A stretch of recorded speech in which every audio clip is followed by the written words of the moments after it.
They also said, however, that they did not intend to bring him home, even though they sent him to that foreign prison by accident.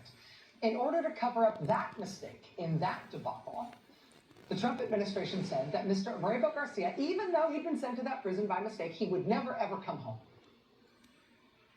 Then it turned out they didn't really mean that either, because then they did bring him home. But they said they only brought him home so they could charge him with very serious crimes that they had never before thought to charge him with. Never been charged with anything before, but all of a sudden, that his case was part of this debacle, this collapse by Trump, completely mishandled. At every step of the way, they had to make it look like some sort of a win.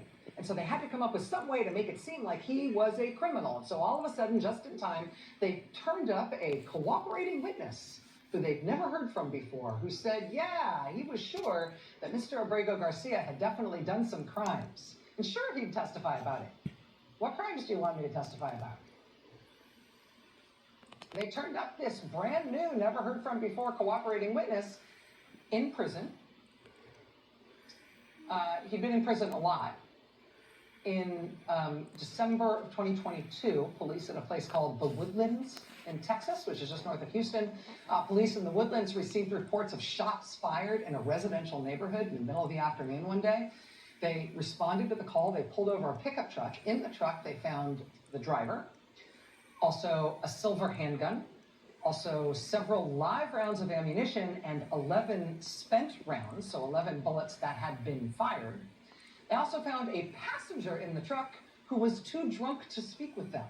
The driver of the truck told police that his friend, the passenger, was really, really drunk and had been shooting out the window of the truck into this residential neighborhood before he passed out.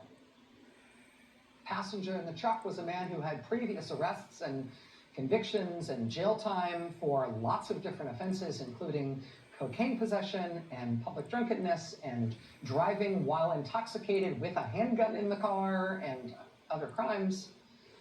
He was a man who was not in this country legally. He had in fact been deported 5 times, but he kept coming back, even as he kept going back to prison in this country again and again for new criminal offenses, including drunkenly shooting up that Texas neighborhood from the passenger seat of a moving pickup truck. And you know, President Trump and the Trump administration, honestly, they just make up a lot of bad stuff about immigrants to try to make you think that there's something inherently criminal and terrible about being an immigrant. And that, of course, is not true categorically. But in this case, here's a guy who is kind of what they're talking about, right? He's got a really long rap sheet of sort of increasingly serious and dangerous felonies, including multiple increasingly dangerous gun crimes. Donald Trump, just this summer, set him free.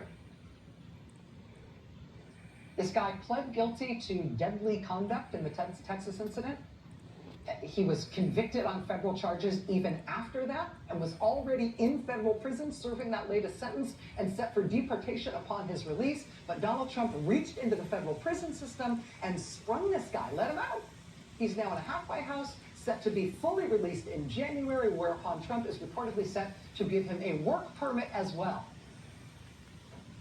Because tough on crime. Also, that's horrible. Trump needed a story to tell about that Abrego Garcia guy that everybody was protesting about. But tough on crime.